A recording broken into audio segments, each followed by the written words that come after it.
Welcome to Lift, where we lift leaders, business entrepreneurs, and communities. I'm the host, Sarah Layson, and I'm here with, as you can tell, we're drawing our muscles here, Layson. My fitness trainer and dear friend, Johnathan Beamon. I know him as JB, and I'm so excited that you're here today, and I would love to just for you to tell your story. Immediately when I met you, you and I had a lot in common, just in terms of like resiliency, discipline, just background in sports, all of those things. So tell us a little bit about yourself. Well, hello everybody. My name is Johnathan Clark Beamon, known as JB, just because, or James Brown, whatever you want to call it. So I'm originally from Cleveland, Mississippi, born and raised there, and then recently moved to Memphis, Olive Branch, Mississippi from 2017 to 2019. And now I am a full Memphian almost. They're actually going to have a big ceremony for me at the courthouse here soon. Oh, okay. Yeah, no, I'm messing with you. I know you are. But that's a little bit about me. Like I said, I'm big into sports, played football coming up. Just love to just connect with people, being a fitness trainer here. Also into the marketing with Geico Insurance, local here in Memphis, Tennessee. So serial entrepreneur. You and I like to share a lot of just inspirational entrepreneurial messages back and forth. He's got a hat on that says he's the GOAT. No, that's Michael Jordan's the GOAT. Oh, Michael Jordan is the GOAT. Oh, you got your whole gear on. I didn't even look at that. Jordan GOAT. He's the GOAT. Jordan's the GOAT. My kids this morning said that I was the GOAT. I was like, I don't think so. I like that. Yeah. All right, so I want to ask you just a few additional questions. I know this morning you actually said you grew up 1 out of 9 kids. Yeah. Is that right? How did that shape you as a person? Well, being the baby. So you were the baby? People say I was spoiled. I can agree to that now. I can really say that. But also, my siblings before me led the way to make the mistakes before I did. And I just watched that coming up. Like I said, on my mom's side, it was 3 of us. Like I said, I lost my sister in November. Overall, just all of my siblings, they are all successful, great people who have taught me how to move throughout life. And it has really shaped the way I think and look at things. And I think that's why I'm so big on just family and just community and making sure that everybody feels welcome. So 8 siblings. What was the biggest lesson you learned from one of your siblings? I didn't put this in the questions, but I'm like, you just said a lot of. There was probably a lot of life lessons and failures that happened that you got to witness. I would just have to say, me and my sister used to always text. I'd text her about something, and she always said, "You never met a stranger." The biggest thing she told me, she said, "You just got to learn to listen." Because I was always a talker, and so that was the thing. I was like, so I was like, yeah, of course, everybody knows I'm a talker, but I truly listen to people, and I took that with me to this day right now. So that's the biggest I think we both have that problem. I actually said this on another episode. I have to train myself to ask questions and listen. I agree. Because I get really excited and I overtalk. So something as sales professionals we all have to work on. 100%. And you're a natural salesperson, and I am too. It's just something that we have to train ourselves on. All right, your mom.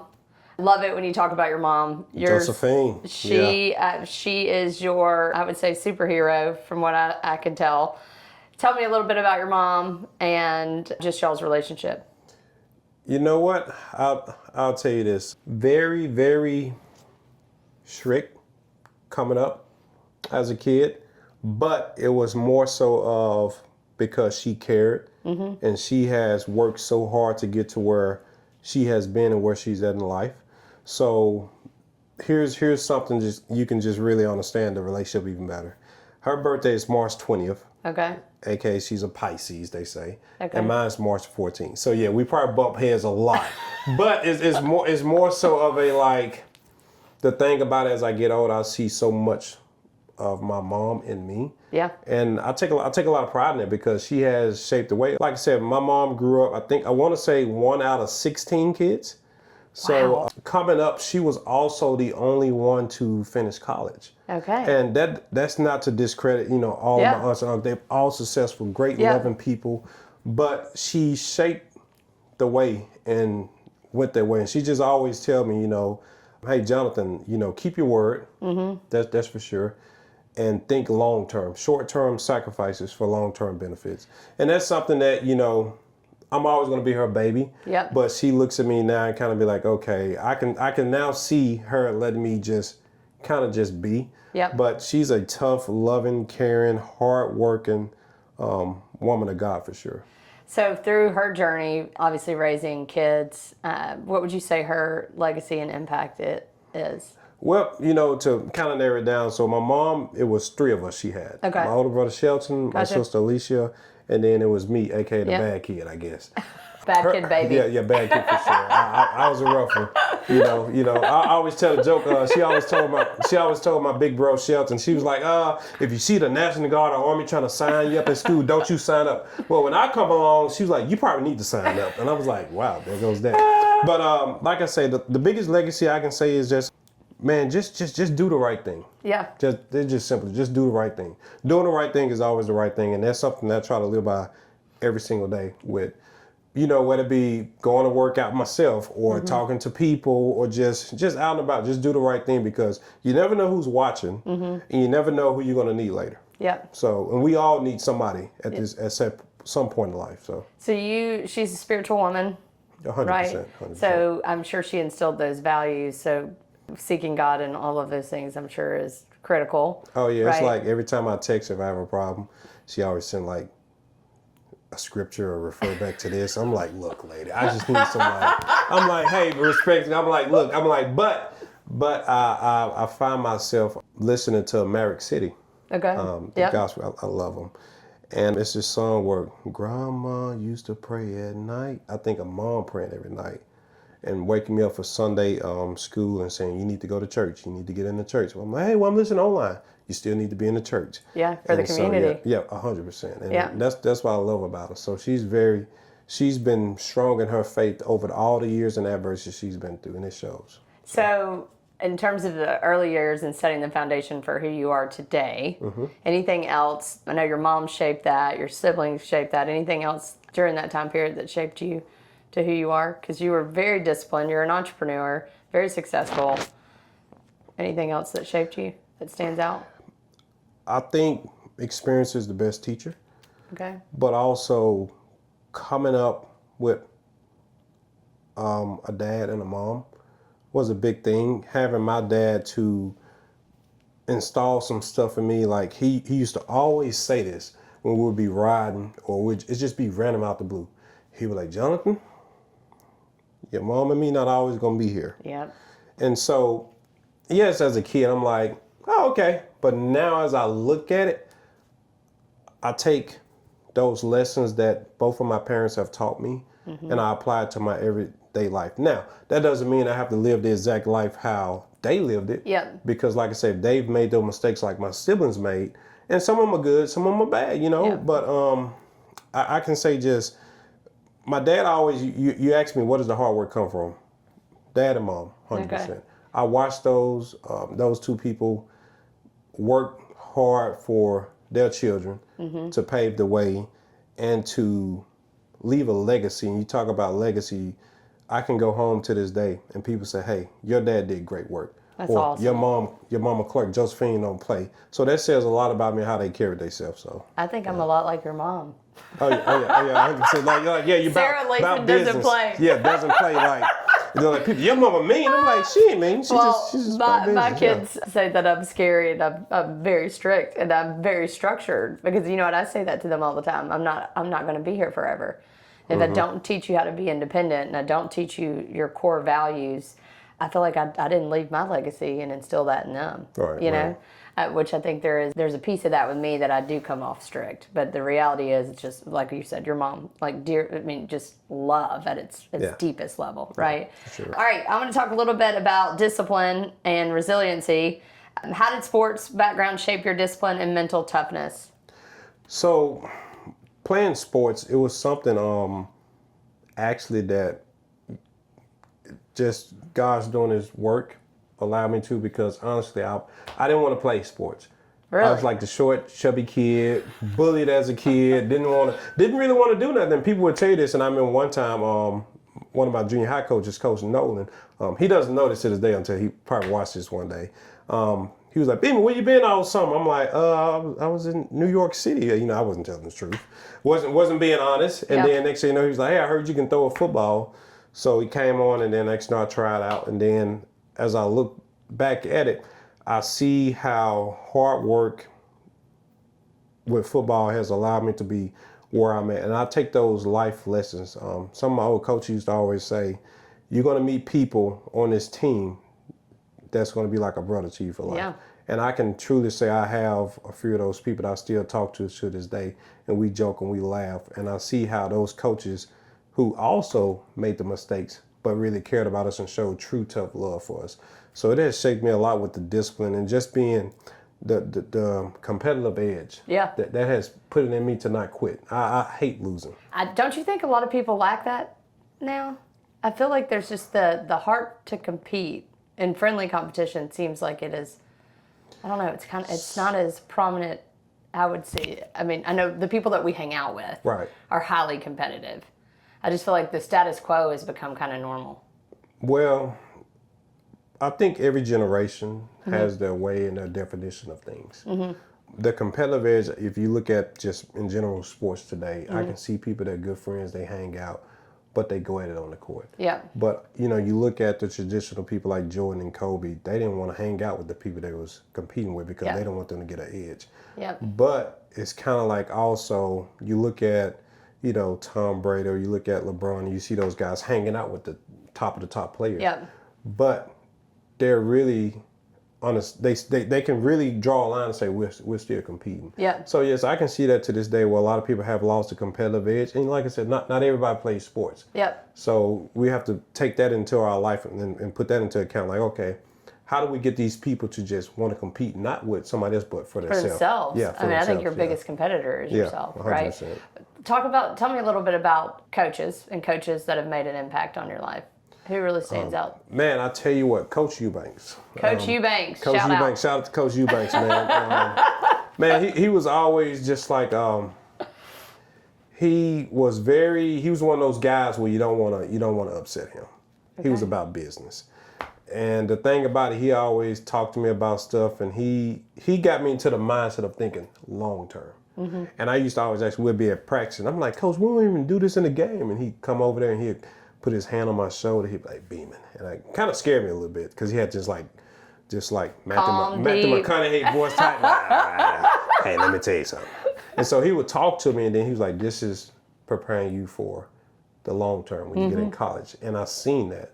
So shout out to Coach Eubanks. So it's been many good coaches, man, that have helped me along the way. I take something from everybody. There's been some coaches that honestly has been like horrible. Yeah. Who just really didn't care for the people, or who were very self-centered. Yeah. And I learned from that also to make sure that, hey, I don't want to be that type of person. Don't you think as a great coach, you're coaching to the whole person, not just the play or the game? I mean, you're coaching. As my brothers are both coaches. My dad was a coach, and they talked a lot about mental toughness. What's your family situation? How could they?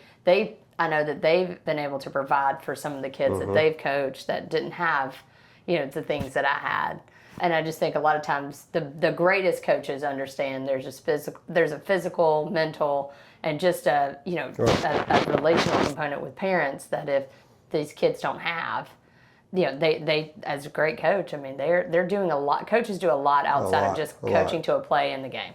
Yeah, they do a whole lot. And like I said, it refers back to like probably one of those guys' name is quarterback Teddy Bridgewater, who got in some trouble, I think, for like kids were like, hey, Coach, we need some food. He'll be like, send them some Uber Eats. And, but you look at that coming from like where I come from, people like me who like, man, this is somebody that we look up to. This is somebody who's helping. And they're serving. They're serving. And that's what a coach is supposed to do. Like one of the biggest things, I helped coach youth football. And one of the biggest things that I took hard to me, if a kid messed up on something, I have to go back and ask myself as an adult, okay, did I take the steps the right way to make sure that I'm able to coach this kid and teach him how to do this position? Because that is what a coach does. Yep. These days you find a lot of coaches where they're so quick to point the blame at kids and get down on them in public. And I'm like, yo, as your job, you got to say, hey, that's on me. It is. I can do a better job because that's why you have a coaching staff. Correct. I may not be great at stuff. That's what you do. Like even with me, as far as with fitness, like I say, I still learn from other trainers, and I love it because I don't know it all. Yep. So you got those coaches who you find those coaches like I hear you talk about your father and brother. It's like those people set the bar, but they also understand that, hey, we don't know it all, and this is a process. Every kid is different, and that's the main part. Know that every kid is different. Yeah, and every kid has their strength, right? Or their gift. I mean, I say that this is why I do everything in team, because it's not possible for me to be good at everything. Right. But I will try to find people that can fill my gaps that I know are much better in different areas than I am. And that's really helped. I mean, because it's always a we. It's not just a me, for right? Sure, for sure. All right, let's talk about, I think you are phenomenal at relationships. I've never seen anybody be able to connect. You and Meredith Vesna are like the two that just MV. can walk in a room and y'all got everybody's attention. Did that just come naturally to you? Have you always been an extrovert? So I would say this, like I said, coming up as a kid, I was a nervous kid, bullied a little bit. So I don't know, I can't really say when it clicked for me to just when, matter of fact, I will tell you, I think it was just me being a leader as a quarterback. Okay. And one of my old Coach Johnson used to say, like, you got to walk in the huddle like you own it.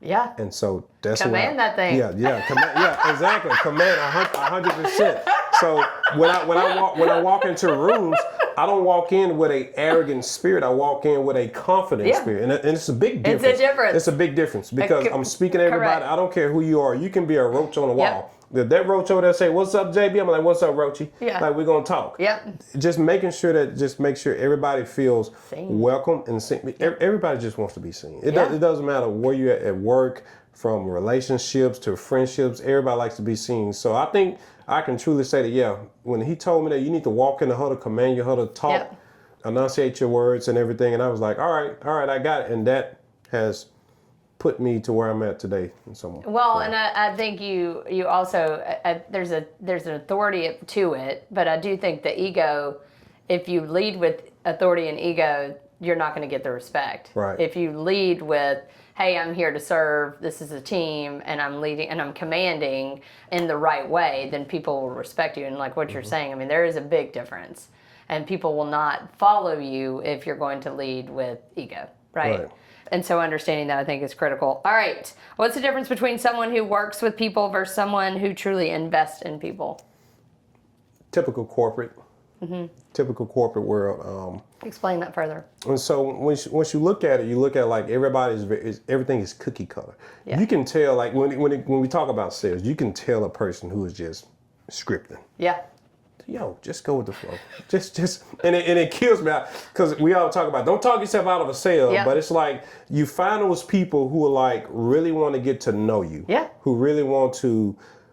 People look at me crazy. This is one thing that I do, and it's because I truly care. I will come up and say, hey, how you doing? Blah, blah, blah. I'm like, how the kids or whatever. And they looking at me like, and then they tell me something, and then months later, I'm like, how did this go? And they look very shocked. Because it's a part of investing and showing that people are seen. Yeah. And so when you're working with people, people have this mindset, go to work, that's it. This is your coworker. This is not your friend. I'm not here to make friends. You have to really have a gift of discernment to understand and be like, hey, let things flow. You can't control everything. So yes, you're going to have those people where you're going to have to just work with, but you're also going to have those people where you got to realize that we all are investing in each other. Yeah. When you come to work out with me, I'm investing in you. You also invest in me because now I'm seeing some things. Okay, she's struggling with this. This is something that I can learn going forward if I see another person like this, anybody. Yeah. So it kind of sucks. You get into the corporate world and everybody's like, yes, be professional, 100%. Be respectful, keep your word, and do your job, 100%. But also don't knock down we have to knock down the wall of like, putting it up, I don't want to get close to this person. Yeah. If it happens, let it happen, invest in that person, because at the end of the day, we're all here to make each other better. We can't move in this world or just grow without investing in each other. Yeah. So. Well, and if you can't build relationships, there's no trust. And no trust equals your name is all you got. Correct. I love that. That is great advice. All right. How do you balance pushing people to perform while still making them feel seen and valued? You know, it's kind of corny. You joke about, I joke a lot, but it's like a cheeseburger thing. You know how they say you put good, and you kind of, critique them, then you like put the good. I'm like, I don't like that one no more. The sandwich? I don't like the sandwich no more. I'm trying to get away from sandwich. I want to eat some healthy. But I would say, number one, like we said today, I said, hey, half the battle is showing up, and you said that's really the whole battle. It is. And it is like just showing up. So when a person walks in a gym, everybody's different. Mm-hmm. Like I can talk to different people because I know they have that certain mindset. Yep. But also I can have this relationship with this other person where I know they can't handle it. And that doesn't make them less than nobody. No. Everybody's different. You're meeting them where they are. Got you. You got to meet them where they are. And the thing is that I seen one time on a podcast, people like people who are just like them. Mm-hmm. And if you can get people to just follow your lead on stuff, like for example, I get a client come in, like I'll never forget it happened. She was like, I just can't do this. This is horrible. I'm like done with this. I'm like, well, God dog it be done then. This person but they was very shocked because they went into a mindset of like thinking, oh, he's supposed to encourage, and they was like, hold up, this guy's kind of like me a little bit. But I know I can have the slight advantage to just kind of lead them in the right way. I'm like, well, hey, you know what? Forget it. Let's just come back next week and do it. They come back next week, but we just gradually keep going. But we can't judge. Yeah. But my sister's friends always said it. We listen and we don't judge. Yep. And that's so key. And if we can listen without judging, and I mean like, if somebody's not in the room, don't say nothing bad about them. Yeah. Just that goes a long way. And then that way, over time, you can start to build a relationship and pull the best out of people. Well, and I would say too, with mindset, because you do have to meet everybody where they are. And you almost, when you're agreeable to them, when they think that you're going to argue, you disrupt a thought process for them that immediately shifts their mindset right then and there. Wait a minute, you're just like what you said, he's supposed to be pushing me, and now he's agreeable. Now I need to really think through this, and And we're curious people, so now you're thinking like, now you're thinking. Well, like, oh, well, what is he gonna do now? I'm like, okay. Now where's this gonna go? Yeah. But I do think the relationship and all of it matters, because how you push people and what somebody wants too is different, right? Like, I don't want you coming at me soft. I'm like, I'm in here. I want to, get. AKA Meredith. Yes. 100%. She likes, hey, I need this toughness, and that's just her style. It is, but that's not everybody's style, right. And that's actually the great thing about the world is we're all different. Yeah. And everybody wants different Short, things. big, tall, crazier, craziness, whatever you want to call it, smart. It's just a lot of different things in a good way. Okay, let's talk about culture and community. Coming from a big family, how did that shape your understanding of culture? Let me tell you something. Yeah. When it comes to family, they always say that's all you got. Family's all you got. Yeah.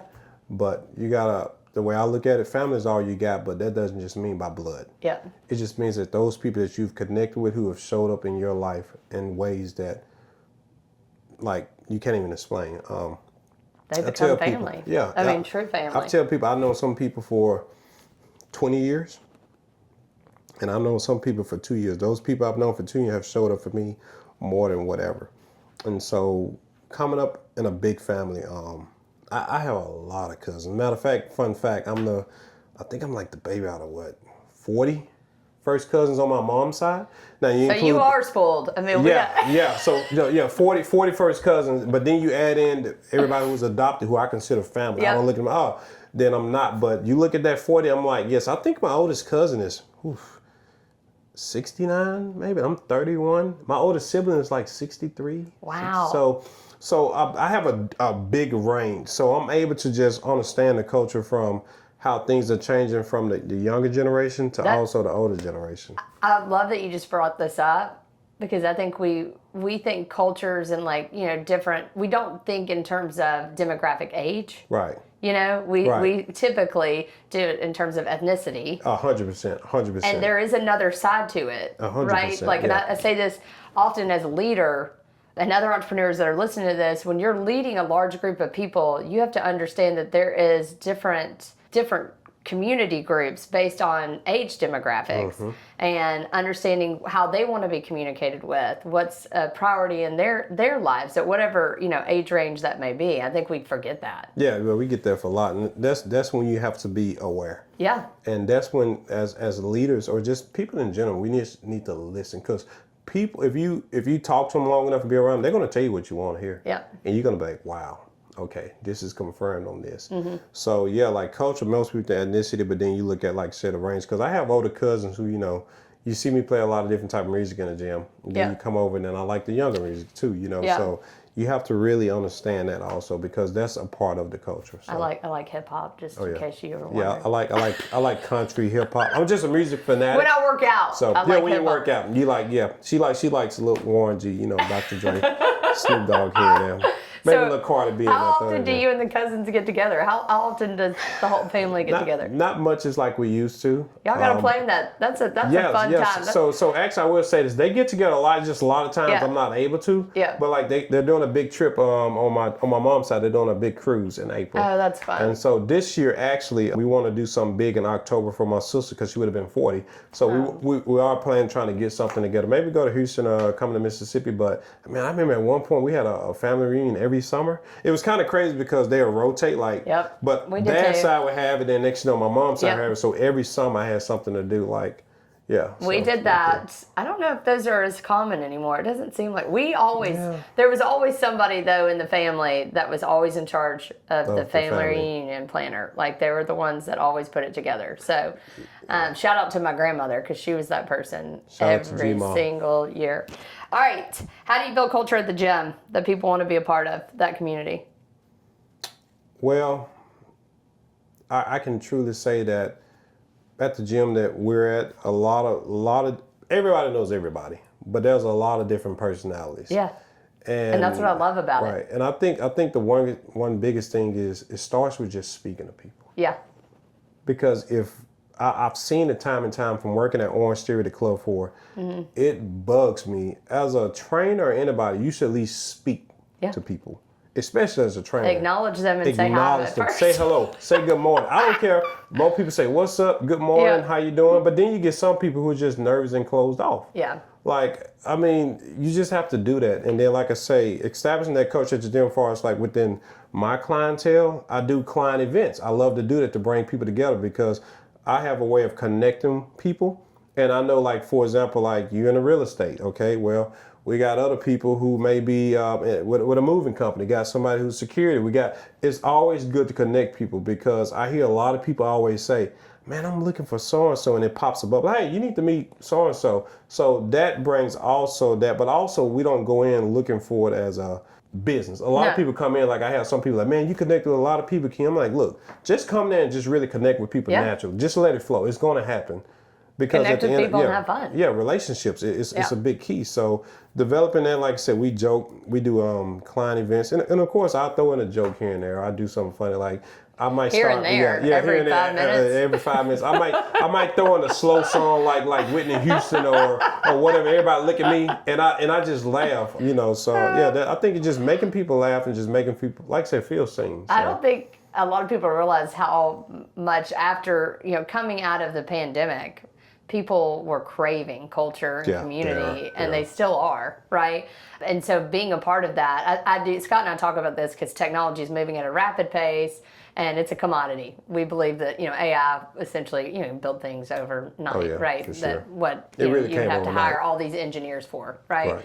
But your community and your culture and the network, that's never going to replace it because it's never going to replace relationships. Yeah, right? you can't have that human connection. You can't replace that. No. You can't. All right. How do you handle someone who doesn't align with your standards or your energy? I struggle with this. I can't wait to get your answer. Meet people where they are. Okay. Meet people where they are, and does it ever drag you down or drag your energy down? Okay, so I have a saying that in order to pour into people, you truly have to pour into yourself, and also you have to be. Yes, you have to be. It's okay to be selfish. Yep. It's okay, because most selfish people are selfless. Yep. And a lot of people don't understand that until okay, it's okay to go refill your cup and do this. Now, you're going to have some people want to drag you down, but we are here for each other. Don't turn your back on people. I have people who come to me with the same problems all the time. And sometimes I tell them, hey, you need to do this or this is what it is. And I tried to tell you, but we have established that relationship. They know my heart. And once a person knows your heart, you can understand it. Now, there are going to be some people who I have came around and said some things inappropriate. that it doesn't align with my core values. And I don't judge them. Yeah. But I just lead the way and just say, hey, this is how I want to live, so I'm going to live this way. I don't have to try to persuade you. Because if you want to change the people, change the people. And how you change the people? You start by getting to know them, and then also just loving on them and just leading with love. I truly believe, like, just lead with love, and then they're going to see that. And you're going to have people, it's kind of crazy how you can just pull those little strings on your heart. So you just got to do it like that. But there comes a point in time where some people, you just got to really put the boot down and say, hey, this is something I don't want to be around. Yeah, I don't want to be around it. So if they invite you out, you be like, hey, I'm good, man. I'm really not for this. And people will be like, you know what? I like you, dude, because you stand 10 toes down on what you believe. Yeah. And people will respect you for that, like, 100%. So. Well, and I think everybody tries to persuade and argue, and I mean, that to me is a complete energy suck. Everybody, like, let people be who they are. Let them have their own thought process, and stop trying to change people. Yeah. Like, hey, we had this random thing at the gym, like random conversations. Is spaghetti aside? Yeah. And everybody was like, no, it is not. Some people, it's a main dish. And I'm like, hey, to each his own. All right, to each his own. Because some people are like, yeah, do you put ground beef in? I'm like, look, man, like, hey, that's what you like. That's what you like. I'll let the listeners vote on that. Y'all vote on that. Like, y'all tell me right now, like, is spaghetti a side or a main dish? And you got to have some catfish in there on the side, too, just to let you know, so. So you and I both have, I mean, you lead a lot of people in the gym. You're definitely a leader, naturally. And when things get hard and things in your life are hard, how do you continue to lead others well? I can say it's a day-to-day process. You just have to lean in on your faith. Yeah. Lean in on your faith, and if you're having those bad days, keep going. And that's what I try to tell myself, because I've had a lot of bad days, but I've also had a lot of great days. Yeah. So you just have to just understand that tough circumstances aren't here to break you, they're to make you. Yep. Because I get so much more joy knowing that I went through something hard and I've overcame, and I'm like in tears. I'm riding down the street by myself, or on the other side. On the other side, like, wow. But then I do something good. I'm like, oh, this feels pretty good. Like, I mean, I always joke with people like, hey, I did 10 burpees. Like, I'm not finna reward a fish for swimming. Like, but I'm like, oh, okay. I'm like, but you just try to stay level, try to stay more into my faith, and this is one thing that I have learned myself and I'll take with me. It's truly a blessing to know when you're away from God, but it's very scary when you don't know. Yeah. So when you're aware, you're now able to say, okay, let me snap back, let me get back online. Yep. But when you're out here and you becoming of this world, you will get lost. Yep. And that's when everything just seems to go dark. And you don't pray to God for this because you see good things happen. You pray because He's done so much greatness for you. He's just been there for you through thick and thin. He has set you up. And I give all the credit to Him, like 100%. People are like, well, hey, what do you like? Hey, the faith, man. I'm like, well, you got it going bad. You still believing? Yeah. It's a part of the process. It is. And it's honestly the thing that gets you through it. Yeah, it's like, what was the guy, the news reporter? I think Anderson Cooper. He said it's a blessing to suffer. And I was like, And I was like, I would agree. I was like, wow, that mean he has a point. He does. It strips you of all the worldly things and it makes you focus. And that's what we got to get back to, and that's the only way that we can connect cultures, and everything. So, I want to talk about your sister a little bit. I did ask you for permission on this. You and I are, as soon as I heard, like it was day one that you had just lost your sister, back in November, and although it's been, it's like almost 2 years for my dad. Right. Grief is a journey. Like it is such a journey, and every day is a different. It feels like every single day is that you don't know what journey it's going to be. What has grief taught you in this season about what really matters? Love on your loved ones a little bit more.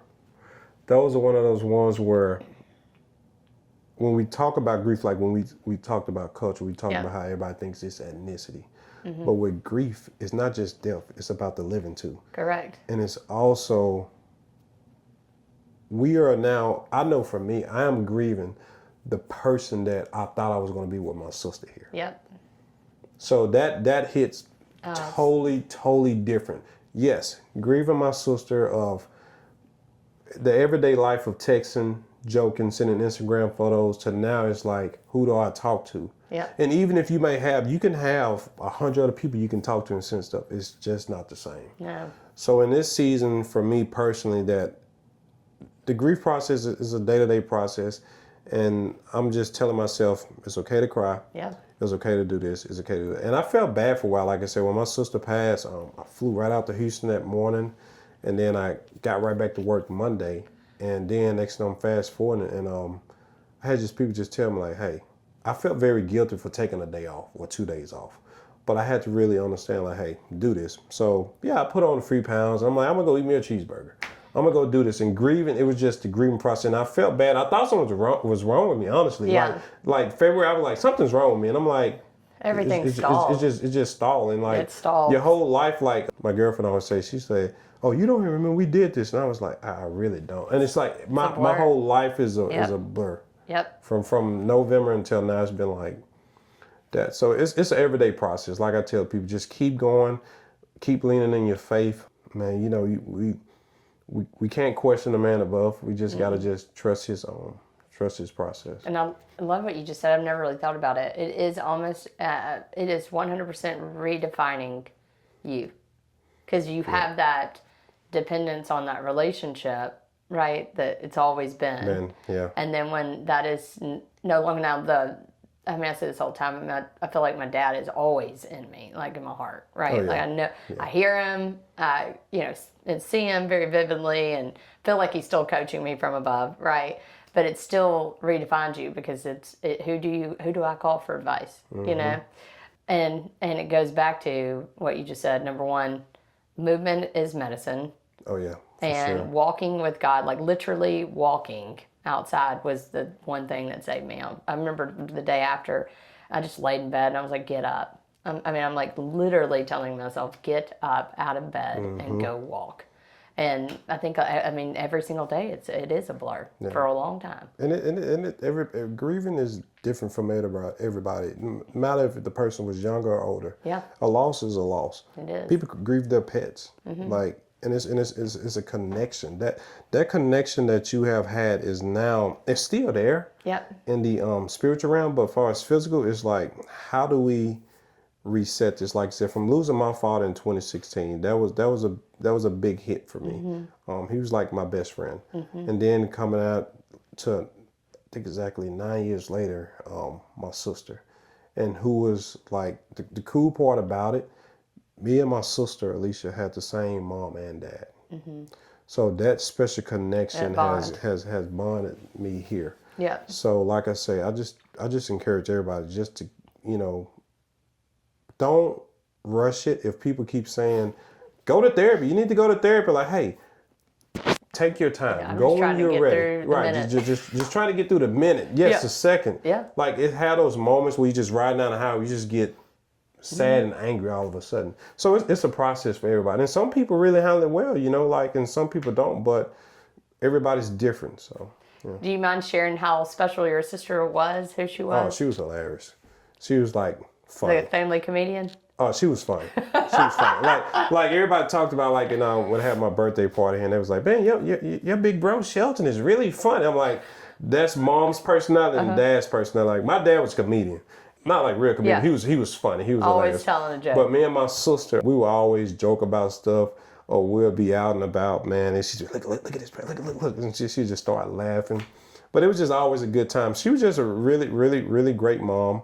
She took a lot of pride in taking care of, she was a speech therapist, so she took a lot of pride in taking care of kids who had a speech impairment problem.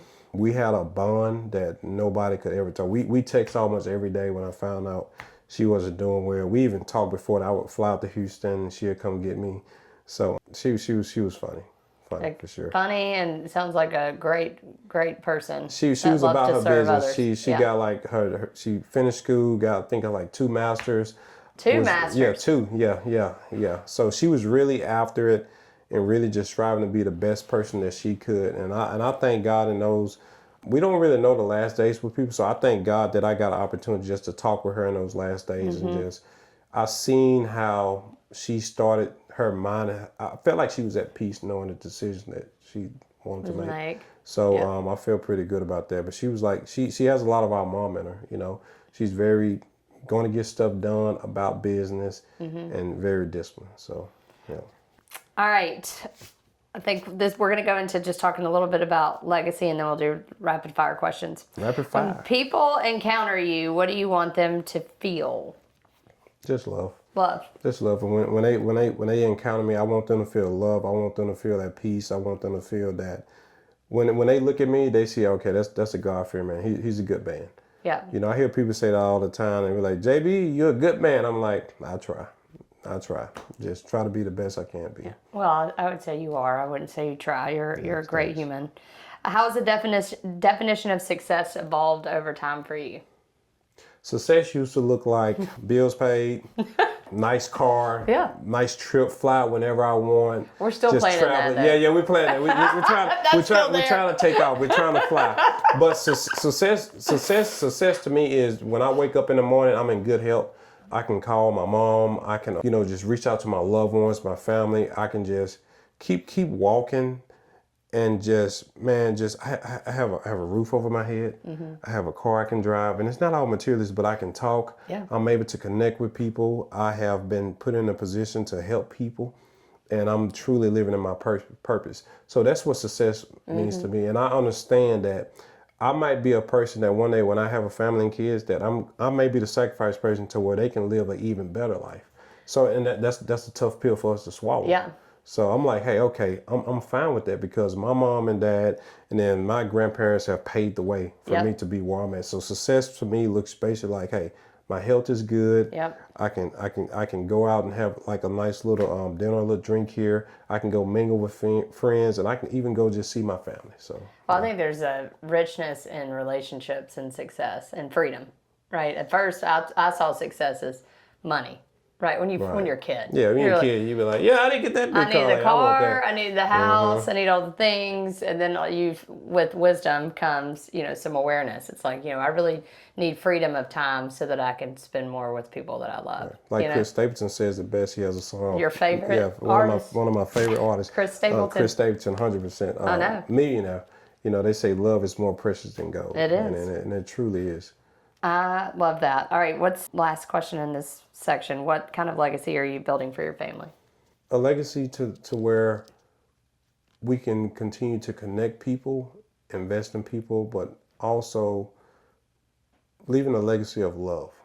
And I truly believe that, hey, we're not going to be we don't have to be the wealthiest family. Yep. We don't have to be none of this, but at the end of the day, when we're dead and gone one day and my kids are coming up and the grandkids, and they're going to be like, they keep their word. That was a good family. They led with love. They treated everybody with respect and love. They didn't see politics. They didn't see race. They didn't see nothing. They just looked at helping people from all walks of life. I don't care if you got a peg leg, whatever it is, or whatever, coming to the gym, I'm going to help you. I don't care if you're 500 to 110 pounds, I'm going to help you. I don't care if people say, oh, that person's a little bit crazy or they're not going to stay consistent. I'm here to help. That's my job to help. That's my job to make sure I develop that relationship and help people. So the biggest legacy is just when you look at Clark Beamon family, you'll say, okay, this was a family of love and integrity. So. I mean, you might have a preaching background coming your way. No, don't start that. My uncle used to call me preach all the time. Brother JB. Yeah, brother JB. Let us pray. Yeah. All right, rapid fire. Hardest workout that you've ever completed? Ooh, I would say coming up, I was training for football, and we had to pull on this pulley machine, and it was the first time I ever vomit. Like ever in my whole entire life of working out. Yeah, I did. And it was like a pulley machine they strap on to you. You run with the machine that helps you run straight. They'll dial it up even more. It was a guy guess where it was? It was in a freaking furniture place. Mallet Furniture in Cleveland, Mississippi, in the back room. He had like a whole weight area where he used to train Bayou Academy girls softball. Okay. And we went in there and did that machine. He heard about me. And when I took the harness off, I took off running and I almost fell on concrete because I felt You're like I was sick. on air. But I threw up later, and that was like, but we went through a whole circuit, and that was the hardest workout for me. So Who created the workout? this guy, got the guy. He used to own Mallet Furniture. Okay. Yeah, it was him. It was Furniture store than a workout warehouse. Can you in the imagine back. that? Like, you think you're going to buy some furniture, and you're like, where we going? You're not going, relaxing. I thought we was going to train. Like, yeah, you about to go. So it was pretty cool, but it was a tough one. What's one word your mom would use to describe you? Mom might be watching, too. Oh man, I don't. Probably hard-headed. Hard-headed. Or I would say probably. You know, it depends on who's asking. I wouldn't say stubborn, but she'll probably say hard-headed or. Hard-headed and stubborn isn't always a bad thing. No, it's not. It's kind of a good thing. Like when you believe in it. Well, you're I kind rooted of do my own thing. Yeah. I kind of do my own thing. So I think that's what it is. Or, Yeah. well, yeah. So that's about it. Or she'll probably say funny. I'm always joking. So. Funny Yeah, and that's hard-headed. So, what is your favorite cheat meal? Man, would you consider crab legs a cheat meal? I don't know. I don't know, man. Like I would. For some people, I mean, I don't know. You know what? Just give me some good old. I know you're not eating rare steak. We've talked about Oh no, I'm not eating no rare steak. That's like I'm sorry everybody, but that's like look, medium well. I'm getting there to the medium, but the medium I can't do this blood. So I'll have to say that. Yeah, that's a whole. Yeah, I'm not gonna do that one.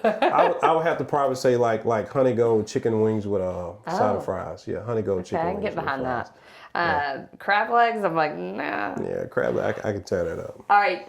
What's a quality in a team member that you respect and value the most?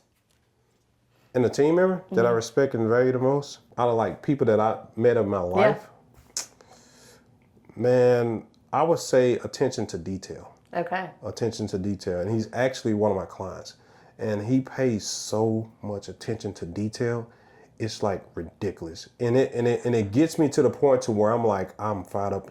Like I don't just go into a comparison thing, but I'm like, okay, I want to be attention to detail. So a lot of times people look at me and they assume that I didn't see nothing, but I can do 4 different things at once, multitasking. But his attention to detail has really taught me the small things matter. Yeah. And they add up. If you do the small things right, everything else will be just fine. Scott Layson's really good at attention to detail. I can tell by the 3 cups of coffee you say he has. So I'm not good that's at a lot that. of I'm not your coffee. person there. A lot of coffee there. So What is one word that describes your mindset? inspiring. Inspiring. I think that is a great word. Inspiring, and I think that could be the word I can come and say. Right. All right, last question, the most important one. Favorite karaoke song? Oh wow, man! I'm such a people's person. It's not about me, so it depends on who's around and where I'm at. So I got 2. Okay. So if, 2. So if I'm like, It depends on your audience. right, it depends on either. If I'm like feeling, if it's like a country theme type, Okay. I'm definitely going. I'm definitely going Chris Stapleton. Think I'm in love with you. Okay. That's a really great. Everybody thinks it's Tennessee whiskey, but true Chris Stapleton fans know he has more than just Tennessee whiskey. But I would do that for people if they want it. And the next one would If definitely. they want it? Yeah, if they want it. The next one would have to be, the one I always go with, Dr. Dre and Snoop Dogg. Oh. Nothing but a G thing. So. Okay. Yeah. Yeah, I can get behind that one. Ain't nothing but Yeah. a G thing, Baby. baby. Yeah. Yeah, that's definitely one I go with. And everybody vibes with. Everybody likes Snoop Dogg. I mean, before the Olympics, people like Snoop Dogg. So yeah. Who doesn't love Snoop Dogg? Oh yeah, 100%. All right, y'all. This concludes. I'm getting the story screwed up. All right, y'all. This concludes the episode of Lift. If this resonated with you, I hope that you'll share it with somebody in your world. Click the subscribe button and also hit the share button. Thank you, JB, for doing this today. No problem, so Sarah. grateful to have you and grateful to call you a friend. I'm your host, Sarah Layson. Step up, serve well, friends.